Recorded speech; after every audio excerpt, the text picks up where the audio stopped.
I still remember the exact second the dashboard lights hit the rearview mirror. That cold blue flash. The one that makes your stomach tighten, even when you've done nothing wrong. My name is Lieutenant Nathan Hale, 19 years with the Mid-Atlantic State Police, the last 5 in internal affairs. Most people think IA is just cops investigating other cops. They don't understand we're the ones who look at body cam footage until our eyes burn. Hunting for the moment a badge stops protecting people and starts hunting them instead. That Saturday night I wasn't on duty. I was just a guy giving his best friend a ride home from dinner. Brandon Ellis, software engineer, new house in Birchwood Commons, normal life, except for one thing that was anything but normal. He'd been pulled over 4 times in 2 years in his own neighborhood. Same story, no violation explained, and that feeling he didn't belong. We were 2 blocks from his front door when the lights came on. No speeding, signals used, nothing. Brandon's hands tightened on the wheel. Are you serious right now? I looked in the side mirror and something in my gut clicked. District 4 patrol car. The district I'd been studying for 3 months. I kept my voice even. Pull over, let me handle this. He eased into a spot right in front of a house with a Ring camera glowing on the porch like a silent witness. I slipped my phone out, started a voice recording, and kept it low. If that body cam malfunctioned later, I'd still have proof. The officer approached with that swagger some guys get when they think the street belongs to them. He tapped the window with the light. Brandon rolled it down. License and registration, both of you. ID's out now. Brandon stayed respectful. Officer, can you tell me the reason for the stop? I'll tell you when I'm ready. ID's now. I spoke for the first time, calm. Can you explain what traffic violation occurred? The flashlight swung to me. Who asked you? Driver, tell your buddy to keep his mouth shut unless he wants to make this worse. Every word was being recorded on my phone and on the body cam whose red light glowed on his chest. Officer, we weren't speeding. We used our signals. I'm just trying to understand, and then I heard it. You're in a neighborhood where people notice when things don't look right. I leaned forward just enough. How many stops have you made in this neighborhood in the past month? He stared. None of your business. Last warning. ID's on the dash or you're both getting out. I reached for my wallet slowly. Instead, I slid my internal affairs credentials through the window badge. Photo rank. Act. Look at it carefully. Because in 30 seconds, you're going to realize you just made a career-ending mistake. The flashlight froze. I watched his face cycle through confusion. Recognition, then pure, ice-cold horror. Internal affairs. Lieutenant Nathan Hale. His voice cracked on my name. And every word you just said is on your body cam, on my phone, and on that Ring camera 15 feet away.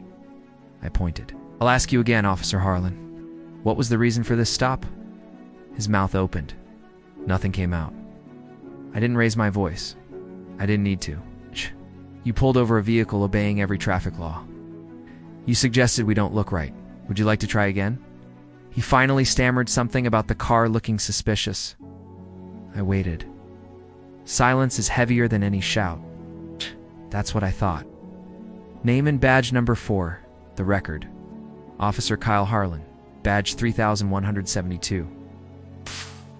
Officer Harlan stepped back. Monday morning, you're going to be sitting across from your supervisor. Start updating your resume. He stepped back like the ground had turned to glass. Brandon drove the last 2 blocks in total silence. Inside his house, he finally exhaled. What just happened? I've been investigating Harlan for months. He just handed me what I needed. Brandon sank into a chair.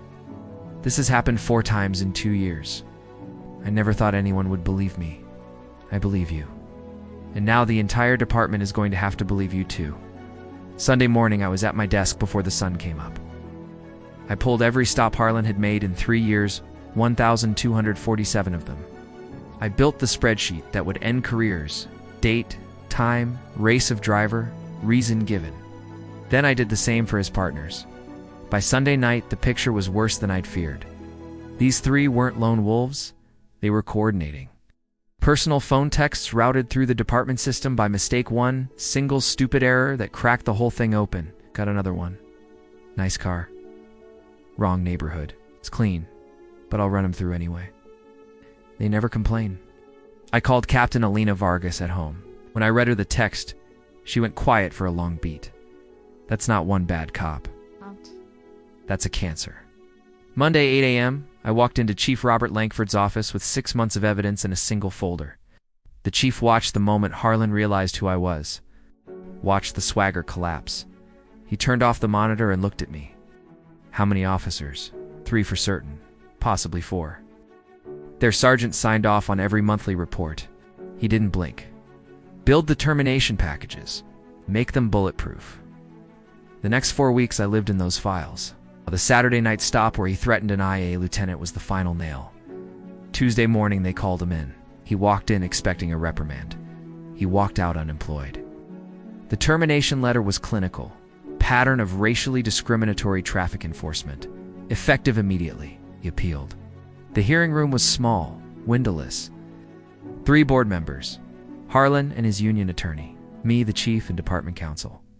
I stood up, connected my laptop to the big monitor, and let the data speak first.